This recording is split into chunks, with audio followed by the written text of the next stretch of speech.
Love is a serious mental disease, famous philosopher Plato ने कहा था। इस कोट के अलावा इस वीडियो की परफेक्ट इंट्रोडक्शन हो ही नहीं सकती। अगर आप उन लोगों में से हैं जो प्यार को एक मामूली इमोशन समझते हैं तो आप निहायत ही बेवकूफ़ है। तो आखिर प्यार है क्या?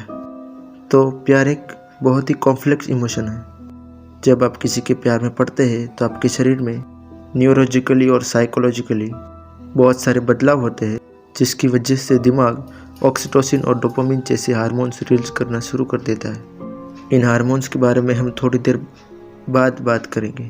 आखिर इनका हमारी बॉडी पर या फिर दिमाग पर क्या असर पड़ता है।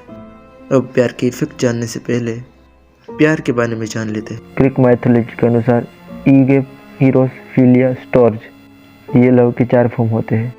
जो प्यार आपके माता पिता आपसे करते हैं वो स्टोर्ज के अंदर आता है। फिलिया एक वर्चुअस काइंड ऑफ लव होता है। असल में अरिस्टोटल ने इसकी रचना की थी। फिलिया यानी कि दोनों पार्टीज को म्यूचुअल बेनिफिट्स या फिर फ़ायदा हो रहा है। जो प्यार आप अपने दोस्तों से करते हैं या फिर कम्युनिटी से करते हैं वो इसी के अंडर आता है। ईगप, अब मैं शायद इसका प्रोनाउंस सही से नहीं कर पा रहा हूँ। ईगप एक आइडल फॉर्म ऑफ लव है जिसमें आप आत्मा से प्यार करते हैं। और लास्ट इरोस, इस फॉर्म में इंसान दूसरे इंसान के शरीर से प्यार करता है। इसका मतलब सिर्फ सेक्सुअली तो नहीं है। इसका मतलब आप पहले उस इंसान से प्यार करते हैं और वक्त के साथ आप उसके शरीर को अप्रिशिएट करते हैं या फिर उसकी ब्यूटी को अप्रिशिएट करते हैं। अब प्यार एक मल्टी फैक्टेड इमोशन है जिसमें बहुत सारे कंपोनेंट्स हैं। करीबी, आप अपने पार्टनर से हमेशा करीब रहना चाहेंगे। पैशन, आपका पार्टनर आपके प्यार के लिए पैशनेट होना ज़रूरी है। और लास्ट में कमिटमेंट, आपको अपने रिलेशन पर विश्वास होना चाहिए, जो बहुत ही इम्पोर्टेंट फैक्टर होता है इन टर्म्स ऑफ लव। तो आखिर ऐसी क्या चीज़ें होती है आपकी बॉडी में जब आप किसी के प्यार में पड़ते हैं? तो शुरुआत करते हैं डोपामिन से। जब आप किसी के प्यार में पड़ते हैं तो आपके शरीर में डोपामिन की मात्रा बढ़ जाती है। डोपामिन एक ऐसा हार्मोन है जो आपकी खुशी से रिलेटेड होता है। दूसरी चीज़ ऑक्सीटोसिन। ऑक्सीटोसिन एक बहुत ही कॉम्प्लिकेटेड हार्मोन है, हालांकि इसे लव हार्मोन भी कहा जाता है। जब ये हार्मोन शरीर में बढ़ जाता है तो एक इंसान दूसरे इंसान पर आसानी से ट्रस्ट कर पाता है, दूसरों के प्रति संवेदना महसूस करने लगता है। इसलिए जब कोई कहेगा कि प्यार अंधा होता है, असल में प्यार अंधा नहीं होता, बल्कि आपके शरीर में ऑक्सीटोसिन की मात्रा बढ़ रही होती है, जिसकी वजह से आप किसी पर आसानी से भरोसा कर सकें।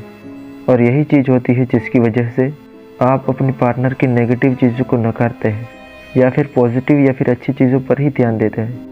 और एक इम्पोर्टेंट चीज़ होती है ब्रेन में during the phase of love, mental tegmental area, जो रिवॉर्ड और मोटिवेशन से रिलेटेड है, वो बहुत ही एक्टिव हो जाता है जब आप किसी से प्यार करते हैं।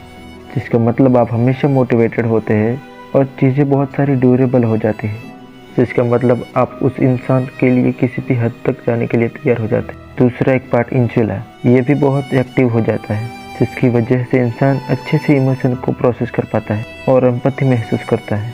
और जो बेसिक स्ट्रेस हार्मोन होता है उनकी भी मात्रा कम हो जाती है। तो आप सोचें कि इसमें गलत क्या है? सारी तो पॉजिटिव चीज़ें हैं, तो फिर डार्क साइड है कहाँ? अब आप ज़रा गौर कीजिए, सोचिए, आप एक इंसान से प्यार कर रहे हैं, आपके शरीर में बहुत सारे डोपामिन की मात्रा बढ़ रही है, आप हमेशा खुश रह रहे हैं, आप हमेशा मोटिवेटेड फील करते हैं, उस इंसान की तरफ अटैचड फील करते हैं। आपको ऐसा लगने लगा कि आपको अपना खोया हुआ पीस मिल गया। एक ऐसा इंसान जिससे आप खुलकर बात कर पाए, जिससे आप अपने सुख दुख बांट पाए। और एक वक्त ऐसा आता है जब उस इंसान की आपको आदत लग जाती है और ज़्यादातर केसों में पार्टनर पॉजिटिव होने लगते हैं अपने प्यार की तरफ। जब आप रिश्तों को जोर से पकड़ते हैं तो वो मजबूत नहीं होते, बल्कि दबाव के कारण टूटने लगते हैं। बैक टू द टॉपिक, अब आपको उस इंसान की गंदी आदत लग चुकी है। अब आप उस इंसान के बगैर सोच नहीं पा रहे। और अब सोचिए, किसी कारण से आप उस इंसान से दूर हो जाते हैं। यकीन मानिए, आपकी बॉडी के अंदर या फिर आपकी ब्रेन के अंदर चीज़ें इतनी जल्दी बदलनी शुरू हो जाएगी जिसकी आपको उम्मीद भी नहीं थी। आपके stress level exponentially to grow करेंगे, डोपामिन की लेवल कम हो जाएगी।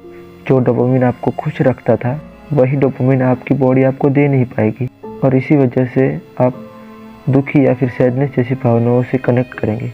ऑक्सीटोसिन की वजह से लगाव आपको उस इंसान से लगा हुआ है वही आपको तकलीफ देना शुरू कर देगा। और इसकी वजह से आपका शरीर इमोशन ट्रिगर करेगा, जैसे कि sadness, anger, guilt, loneliness, anxiety. आपको लगेगा कि सारी गलती आपकी है। जो प्यार आपकी खुशी की सबसे बड़ी वजह थी, वही प्यार आपके दर्द की सबसे बड़ी वजह होगा। आपको ऐसा लगेगा कि आपने सब कुछ खो दिया है, हालांकि आपने कुछ ना खो दिया।